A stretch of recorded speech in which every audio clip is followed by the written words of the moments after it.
மறுநாள் பொழுது விடிந்தது. நக்கவாரத்தீவிலிருந்து கொண்டு வரப்பட்டவர்கள் ஆயிமலையின் உச்சியிலிருந்து இருக்கன் குன்றையே பார்த்தபடி இருந்தனர். கடந்த சில நாள்களாக குன்றின் மேற்குகையைச் சுற்றியே தோகை நாய்கள் ஊளையிட்டுக் கொண்டிருந்தன. நேற்று நள்ளிரவுக்கு பிறகு ஊளை சத்தம் சற்றே அதிகமாகியது. ஆனால் அதிகாலை தொடங்கி இப்போது வரை அந்த சத்தம் பிரிந்து காடெங்கும் பரவிக் கொண்டிருக்கிறது. தீவு மனிதர்கள் குழம்பி போயிருந்தனர்.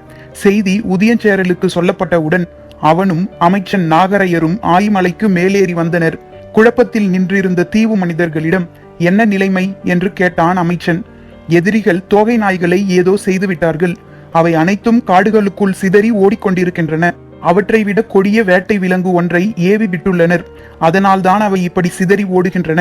இனி அவற்றால் பலன் கிடைக்கும் என நாம் எதிர்பார்க்க முடியாது. பதில் கேட்டு உதயஞ்சேரல் உறைந்து நின்றான். அப்படியென்றால் எதிரிகள் குகைகளுக்குள் இருக்கும் குதிரைகளை வெளியில் கொண்டு வந்து விடுவார்களா? முழு வேகத்தோடு அவர்களின் தாக்குதல் தொடங்கிவிடுமா? தீவு மனிதர்கள் மறுமொழியின்றி நின்றனர். எகல்மாடன் பரம்புக்குள் நுழைந்து 5 நாள்கள் ஆகிவிட்டன.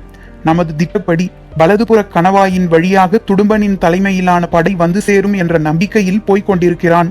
நாகரையரின் வார்த்தை காதில் விழுந்து கொண்டிருந்தது.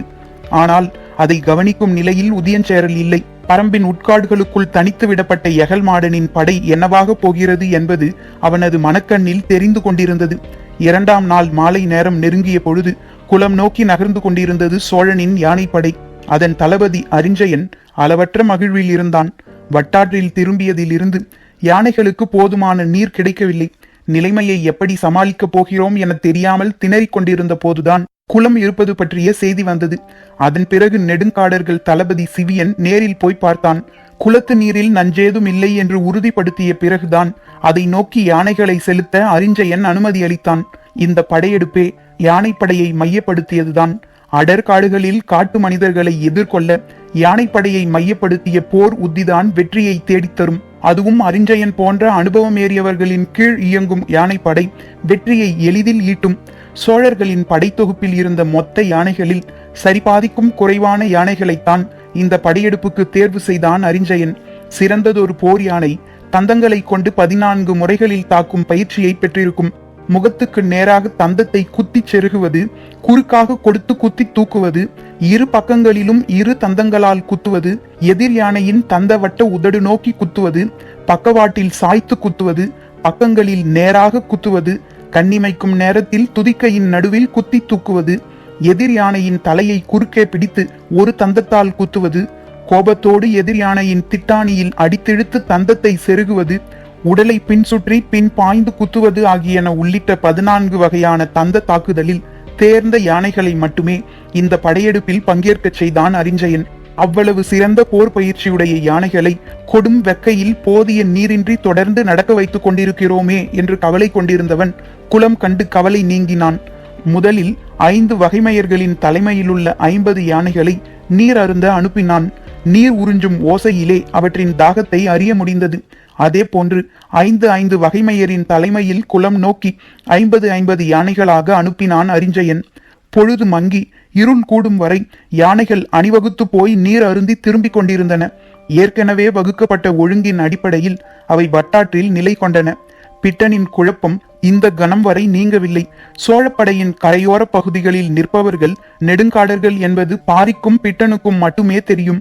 நாம் எரியும் அம்பும் ஈட்டியும் சரிபாதிதான் அவர்களை கடந்து போய் தாக்கக்கூடியதாக இருக்கும்.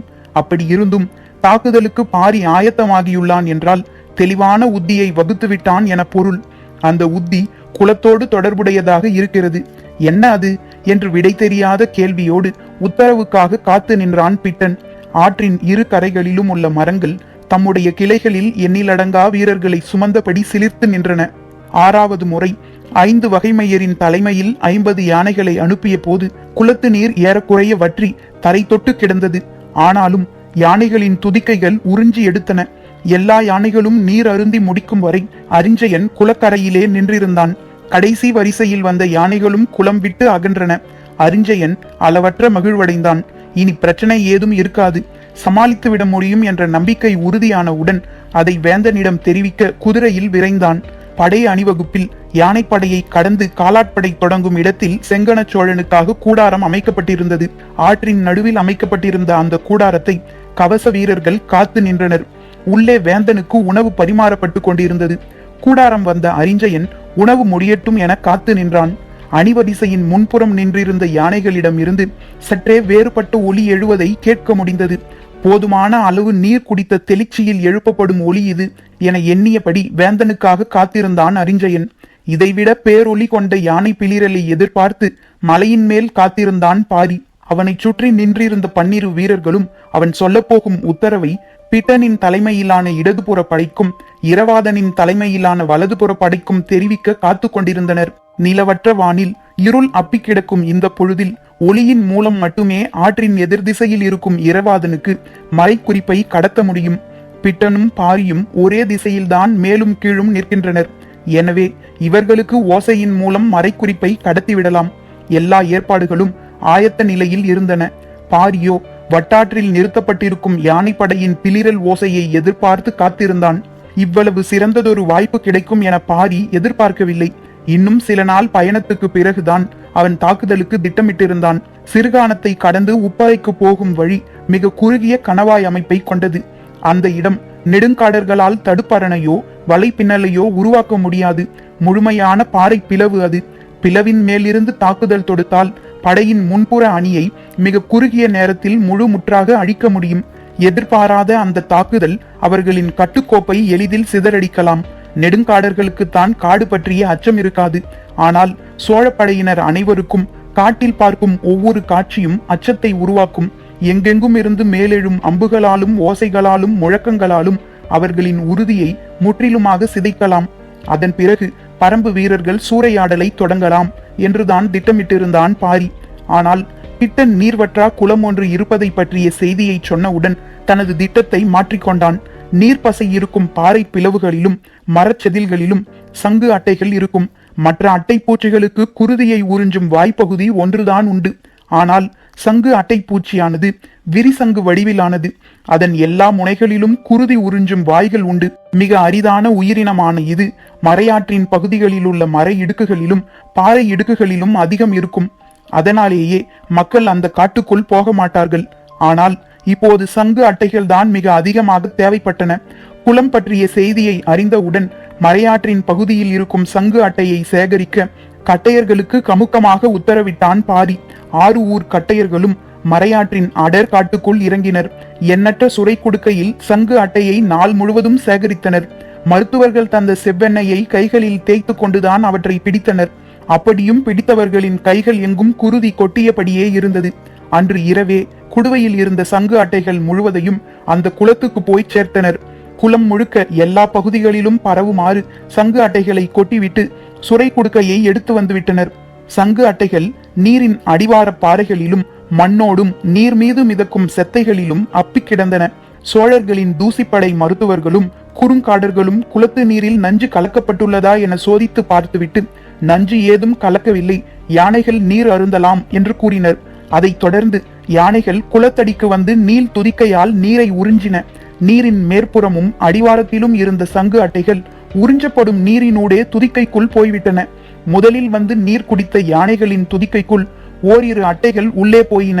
அடுத்தடுத்து யானைகள் வந்து நீரை உறிஞ்சியதும் அடிவாரத்தில் ஒட்டி கிடந்த அட்டைகள் கணக்கில்லாத எண்ணிக்கையில் துதிக்கைகளுக்குள் போயின.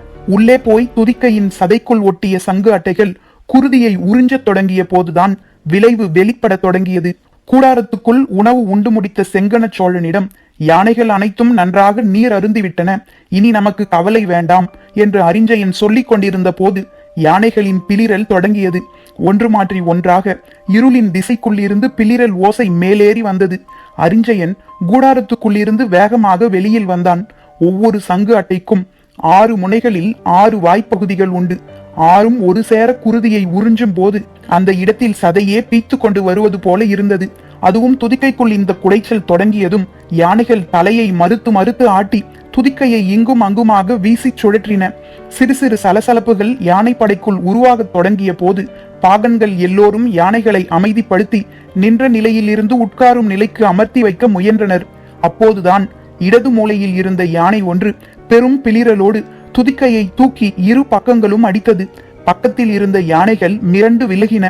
உடனே அதன் பாகன் அதன் அருகே சென்று அதை அடக்க முற்பட்ட போது சற்றும் எதிர்பாராமல் சுழற்றி வீசப்பட்டான். யானைகளுக்கு என்ன நடக்கிறது என்ற கவனம் சில கணம்தான் இருந்தது. அதற்குள் பிளிரலின் ஓசை அங்கும் இங்குமாக பல இடங்களிலிருந்து மேலெழுந்தது. யாருக்கும் எதுவும் புரியவில்லை. பாகன்கள் எல்லோரும் யானைகளின் மீதேறி அவற்றை கட்டுப்படுத்த முயன்று கொண்டிருந்தனர். அங்குசத்தால் அடித்தும் தலையில் ஊன்றி குத்தியும் மத்தகத்தில் வைத்து இழுத்தும் நிலைமையை கட்டுக்குள் கொண்டு வர முயன்றனர். ஆனால் அவையெல்லாம் சிறிது நேரம்தான் நடந்தன. வேந்தனின் கூடாரத்தில் இருந்து படையின் முன்வரிசை நோக்கி குதிரையில் விரைந்து கொண்டிருந்தான் அரிஞ்சயன். ஏதோ ஒரு யானைக்கு மதம் பிடித்துவிட்டது என்றுதான் அவன் நினைத்தான். அந்த மத யானையை அப்புறப்படுத்துங்கள், முடியவில்லை என்றால் போர்வாள் கொண்டும் தந்தை ஈட்டி கொண்டும் குத்திச் சரியுங்கள் என்று ஓசை எழுப்பியபடி விரைந்தான். கண்ணிமைக்கும் நேரத்தில் இருளுக்குள்ளிருந்து வீசப்பட்ட பாகன் ஒருவன் அரிஞ்சயனின் குதிரை மீது வந்து விழுந்த வேகத்தில் அடியோடு சரிந்தான் அரிஞ்சயன். யானைகள் உள்மூக்கில் ஏற்படும் அரிப்பும் எரிச்சலும் தாள முடியாமல் துதிக்கையை முன்னும் பின்னுமாக வெறிகொண்டு வீசி தாக்கத் தொடங்கிய கணத்தில் கட்டுக்கோப்புகள் எல்லாம் தலைகீழாக மாறிவிட்டன. நிலைமையின் விபரீதத்தை உணரும் முன்பே நூற்றுக்கணக்கான யானை பாகன்கள் அடித்து மிதித்து நசுக்கப்பட்டு கொண்டிருந்தனர். வீரமுண்ட வாத்தியமும் பேரிகையும் முழங்கி நிலைமையை கட்டுப்படுத்த படைக்காவல் வீரர்கள் சிலர் முயன்றனர். ஆனால் யானைகளின் பிளிரலுக்கு நடுவே இந்த கருவிகளின் ஓசை ஏதும் மேலேறவில்லை. கீழே விழுந்த அரிஞ்சயன் எழுந்தபோது முன்புறப்படையின் கட்டுக்கோப்பு மொத்தமும் சிதைந்திருந்தது. என்ன நடந்தது என்பதை சிந்திக்க கன நேரம் கூட யாருக்கும் இல்லை. 3 தலகர்த்தர்களின் உத்தரவின் கீழ் இருக்கும் 300 யானைகளை கொண்ட இந்த படையில் ஒரே நேரத்தில் 30 யானைகள் கட்டுப்பாட்டை இழந்தாலே மொத்த படையும் சிதறி போய்விடும். ஆனால் இப்போதோ எல்லா யானைகளும் கட்டுப்பாட்டை இழந்துவிட்டன. துதிக்கையை தூக்கி வீசி அடித்து தாக்கும் அதன் வேகத்தில்தான் வேறுபாடு இருந்தது. சங்கு அட்டைகள் ஒன்றோ இரண்டோ யானைகள் சிலவற்றின் துதிக்கைக்குள் ஏறி அடிப்பகுதிக்கு போகாமல் முன்பகுதியிலேயே இருந்தன. அந்த யானைகள் மட்டுமே சற்று கட்டுக்கோப்புடன் நடந்து கொள்ள முயன்றன. மற்ற யானைகள் என்ன செய்து கொண்டிருக்கின்றன என்பது யாருக்கும் புரியவில்லை. காடே அதிர்வது போல் இருந்த பிளிரல் ஓசையால் பின்புறம் நின்றிருந்த காலாட்படை வீரர்கள் நடுங்கினர். கூடாரத்தில் இருந்த வேந்தனை பாதுகாக்க தக்க ஏற்பாடுகளை செய்ய தொடங்கினர். நெடுங்காடர்களுக்கு என்ன செய்வதென புரியவில்லை. அவர்கள் தலைவன் சிவியன் காலாட்படையின் பின்பகுதியில் நின்று கொண்டிருந்தான். நிலைமையை அறிந்து வர முன்னோக்கி செல்ல முயலும் போது பெரும் கூச்சலோடு படையெங்கும் குழப்பம் பரவி இருந்தது. செங்கன சோழனை கூடாரத்தில் இருந்து வெளியேற்றி வேந்தனுக்குரிய யானையின் மீதேற்ற முயன்று கொண்டிருந்தான் உரையன். அப்போது அந்த இடத்துக்கு வந்த காலாட்படை தளபதி கிழானடி வானவன் வேந்தனை யானையின் மீதேற்றி பின்புறம் கொண்டு செல்வதை ஏற்கவில்லை. இதை பார்க்கும் காலாட்படையின் அனைத்து வீரர்களும் நம்பிக்கை இழப்பர். கனப்பொழுதுக்குள் எல்லோருக்குள்ளும் அச்சம் பரவிவிடும். எனவே குதிரையின் மீதேற்றி பின்புறம் விரைவோம் என்றான். ஆனால் உரையனோ யானைப்படையின் முன்பகுதியில் ஏதோ கடினமான பிரச்சனை உருவாகியுள்ளது. சில யானைகளை பாகன்களால் கட்டுப்படுத்த முடியவில்லை என நினைக்கிறேன். இந்நிலையில் வேந்தன் குதிரையில் பயணிப்பது நல்லதன்று. வெகுண்டெழும் ஒற்றை யானையின் பிளிரல் கூட குதிரையை நிலைகுலைய செய்துவிடும். எனவே வேந்தனுக்குரிய யானையின் மீது ஏற்றுங்கள் என்று வாதிட்டான். வேந்தனின் யானை வீரர்களுக்கு தோண்டப்படும் கிணற்றில் நீர் அருந்தி இருந்தது. எனவே அதற்கு பிரச்சனை ஏதுமில்லை. பாகன் அதை கொண்டு வந்து கூடாரத்தின் ஓரம் நிறுத்தி இருந்தான். ஆனால் உள்ளே உரையனும் கிழானடி வானவனும் கடுமையாக உரையாடி கொண்டிருந்தனர். அந்த உரையாடல்களை அருகில் இருந்தவர் கூட கேட்க முடியாத நிலையில் பிளிரலின் ஓசை பன்மடங்கு அதிகரித்துக் கொண்டிருந்தது. படையின் முன்வரிசையில் இருந்த யானைகள் பாகன்களை சுழற்றி எரிந்தபடி வட்டாற்றின் முன்புறம் நோக்கி ஓடத் தொடங்கின. இந்த கணத்துக்காகவே காத்திருந்த பாரி தனது உத்தரவை பிறப்பித்தான். குளக்கரை எங்கும் பதுங்கி இருந்த பரம்பு வீரர்கள் ஆற்றின் முன்பகுதியை நோக்கி எரி அம்புகளை வீசத் தொடங்கினர். இருளை கிழித்தபடி ஆற்றின் இரு திசைகளில் இருந்தும் மணலுக்குள் எரி அம்புகள் வந்து செருகின. முன்புறமாக ஓடத் தொடங்கிய யானைகள் நெருப்பு மழை போல் விடாது பொழியும் எரி அம்புகளை கண்டு வந்த திசை நோக்கி பின்புறமாக திரும்பின. பிளிரலும் அலறலும் இருளை உலுக்கின. வெறி கொண்ட யானைகள் வட்டாற்றில் வந்த திசை நோக்கி திரும்பி முறுக்கியபடி மணல் நெடிய ஓடி வந்தன. யாராலும் எதுவும் செய்ய முடியவில்லை. வெறி கொண்டு முன்னேறும் யானைகளால் மொத்த யானைப்படையும் சிதறத் தொடங்கியது. ஆவேசம் கொண்ட யானைகள் பின்னிலையில் நின்ற காலாட்படைக்குள் புகுந்தன. அதகலம் தொடங்கியது. சங்கு அட்டைகள் உச்சி மூக்கில் குருதியை உறிஞ்சிய ஒவ்வொரு முறையும் துதிக்கையை 1000 முறை சுழற்றி அடித்தன யானைகள். தந்தங்களின் கூர் முனை இரு பக்கங்களிலும் குத்தி கிழித்தன. இருளெங்கும் பேரோலம் மேலெழுந்த போது வட்டாற்றின் மணலெங்கும் குருதி ஊற்றென பீச்சி அடிக்க தொடங்கியது. படை வீரர்கள் செய்வதறியாது எங்கும் சிதறினர். குடிநீருக்காக தோண்டப்பட்ட எண்ணற்ற கிணறுகளில் நூற்றுக்கணக்கானவர்களை மிதித்து புதைத்தபடி யானைகள் முன்னேறி கொண்டிருந்தன. படையின் கட்டுக்கோப்பு குலையும் கணத்தில் பேரழிவு தொடங்கும். ஆனால் இங்கு தொடங்கிய கணத்திலேயே பேரழிவு முடிவுறும் நிலையை நெருங்கியது. யானைப்படை தளபதி அரிஞ்சயன் ஆற்று மணலுக்குள் ஆழ புதைந்து கொண்டிருந்தான். மணற்துகள்களைப் போல எலும்புகள் நொறுங்கிக் கொண்டிருந்தன. இடைவெளியின்றி மிதித்து நகர்ந்தன எண்ணிலா யானைகள். தலைமை தளபதி உரையன் எது செய்தாவது காலாட்படையின் ஒரு பகுதி வீரர்களையாவது காக்க முடியுமா என சிந்திக்கும் போது எல்லாம் கைமீறி போயிருந்தன. படை வீரர்களோ யானைகளோ ஆற்றின் கரைகளில் எங்கெல்லாம் மேலேறுகிறார்களோ அங்கெல்லாம் எரியம்புகள் பாய்ந்து கீழிறங்கின. நெருப்பின் பொறிப்பட்ட கணத்தில் கரையோர செடி கொடிகள் பற்றி எரிந்தன. மேலேறிய யானைகள் வெக்கை தாக்கிய வேகத்தில் பிளிரியபடி சிக்கியவர்களை எல்லாம் அடித்து நசுக்கிக் கொண்டு மீண்டும் ஆற்றுக்குள் ஓடின. வட்டாரெங்கும் பல்லாயிரக்கணக்கான வீரர்களை நசுக்கியபடி யானைகள் ஓடிக்கொண்டிருந்த அந்த நள்ளிரவின் பிற்பகுதியில் அழிவின் உச்சகட்டம் தொடங்கியது. முதல் நிலை படையினர் தாக்குதலுக்கு ஆளாகிவிட்டனர் என்ற செய்தி ஒரு நாள் இடைவெளியில் வந்து கொண்டிருந்த இரண்டாம் நிலை படையின் தளபதிகளுக்கு எட்டியது. நெடுங்காடர்களின் தளபதி துணங்கன் துடித்தெழுந்தான். யானைப்படையின் தளபதி கச்சனும் காலாட்படையின் தளபதி ஆழிமார்பனும் வெகுண்டனர். தாக்கப்பட்டவர்களுக்கு உதவ உடனடியாக புறப்பட்டனர். இரவோடு இரவாக யானைகளை எவ்வளவு வேகமாக விரட்ட முடியுமோ அவ்வளவு வேகமாக விரட்டிச் சென்றனர். அவர்களை தொடர்ந்து காலாட்படையினரும் விரைந்து வந்தனர். பற்றிய நெருப்பு காட்டுக்குள் பரவாமல் தகுந்த முன்னெச்சரிக்கையோடு பரம்பு வீரர்கள் செயல்பட்டு கொண்டிருந்தனர். அவர்கள் ஒற்றை அம்பை கூட சோழப்படையின் வீரர்களை நோக்கி எய்யவில்லை. பிளிரியபடி மேலேறும் யானைப்படையை ஆற்றை நோக்கி கீழிறக்கும் வேலையை மட்டுமே அவர்கள் செய்தனர். எந்த ஆற்றை பாழி நகருக்கான வழியாக செங்கன சோழன் தீர்மானித்து முன்னகர்ந்தானோ அதே ஆற்றை மரணத்தின் பெரும் பாதையாக மாற்றினான் பாரி. எதிரிகள் நிலை கொண்டிருந்த 4 காத தொலைவுக்கும் மலைக்கு மேல் தகுந்த இடைவெளியில் பரம்பு வீரர்கள் நிலை கொண்டிருந்ததால் எல்லாவற்றையும் துல்லியமாக செயல்படுத்தினர். இருளை நகர்த்தி செல்வதைப் போல வெறி கொண்ட யானை கூட்டத்தை கரையோடு கரையாக நகர்த்தி கொண்டிருந்தனர். போர் என்பது கட்டுக்கோப்பான தாக்குதல். அதன் வெற்றி தாக்கும் திறனில் மட்டுமன்று அதன் ஒழுங்கமைப்பின் வடிவிலும் இருக்கிறது. வேந்தனின் படைகள் இந்த கருத்துக்கு நன்கு பழக்கப்படுத்தப்பட்டவை. ஆனால் அடர் காட்டுக்குள் முன்னிலை படை தாக்கப்பட்ட செய்தி தெரிந்த பிறகு விரைந்து சென்று சேர்வதுதான் முதல் வேலை. அதில் எவ்வளவு வேகத்தில் விரைய வேண்டுமோ அவ்வளவு வேகத்தில் விரைவதே முக்கியம் என உணர்ந்து ஆழிமார்பனும் கச்சனும் விரைந்து கொண்டிருந்தனர். துணங்கனோ நெடுங்காடர்களை திரட்டி யானைகளை முந்திக் கொண்டு ஓடினான். பின்னிரவு சரிந்து கீழ்வானில் மெல்லிய ஒலிக்கீற்றுகள் மேலெழத் தொடங்கிய போது வட்டாறு இதுவரை சந்தித்திராத பேரழிவை சந்திக்க ஆயத்தமானது. 2ஆம் நிலையில் இருந்த யானைப்படை கச்சனின் தலைமையில் விரைந்து முன்னேறி கொண்டிருந்த போது யாரும் எதிர்பார்க்காத வகையில் எதிர் திசையில் இருந்து பிளிரி கொண்டு வந்தது முதல் நிலை யானைப்படை. எந்த யானையின் மீதும் பாகன்கள் யாரும் இல்லை. வந்து கொண்டிருப்பது நமது படைதானா என்பதை கூட இருளுக்குள் தெளிவாக பார்க்க முடியவில்லை. தந்தத்தின் உள் மூக்குக்குள் துருவி கொண்டிருக்கும் குடைச்சல் தாங்க முடியாமல் துதிக்கையை சுருட்டி திருகி முறுக்கி வீசியபடி பிளிரி கொண்டு வந்த யானைகளை எதிர்நிலையில் சந்தித்தது கச்சனின் யானைப்படை.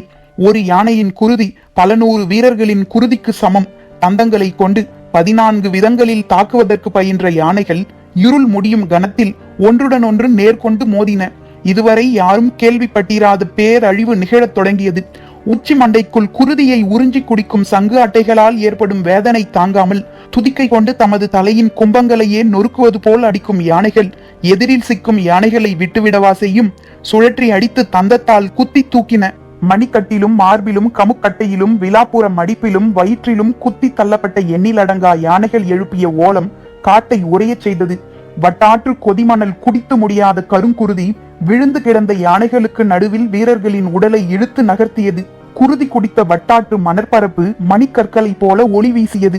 தோகை நாய்களை அடித்த பரம்பு வீரர்கள் காட்டை ஊடறுத்து குறுக்கு வழியில் குதிரைகளில் பறந்தனர். எகல் மாடன் தலைமையில் நடுக்காட்டுக்குள் ஊர்ந்து கொண்டிருந்த சேரப்படையை இரவில் நாற்புறமும் சூழ்ந்தனர். உள்ளங்கைக்குள் சிக்கிய இரையை அவர்களின் ஆசைக்கேற்ப அடித்தெழுக்கும் வேட்டை தொடங்கியது. பரம்பு வீரன் ஒவ்வொருவனும் எண்ணற்ற தோகை நாய்களாக உருமாறியிருந்தான். எந்த ஒரு தாக்குதலையும் இவ்வளவு கொடும் ஆவேசத்தோடு பரம்பு வீரர்கள் தொடங்கியதில்லை. 20க்கும் மேற்பட்ட குதிரைகளை இழந்தவர்களின் வெறி வீசப்பட்ட ஒவ்வொரு அம்பிலும் இருந்தது. உள்ளங்கைக்குள் வைத்து கழுத்தை திருகி எடுப்பதைப் போல எதிரிகளின் படையை உயிரோடு திருகி எடுத்தனர். தாக்குதல் நடந்த செவ்வரி காட்டில் குருதி படியாத இலையென்று எதுவும் இல்லை. முகத்தில் 3 அம்புகள் ஒரு சேர துளைத்த போது அவன் மண்ணில் வீழ்ந்தான். ஆனாலும் அவன் செய்வதைப் போலவே தலையை வெட்டி எடுத்தான் தேக்கன். குருதி நாளங்கள் வெடிப்பதைப் போல கத்திக்கொண்டு துண்டித்த அவனது தலையை தூக்கி வீசினான் தேக்கன். நீள்வாய் நாய்களை நம்பி உள்ளே வந்த எகல் மாடனின் தலையை கவ்விச் செல்ல ஒரு தோகை நாய் கூட உயிருடன் இல்லை.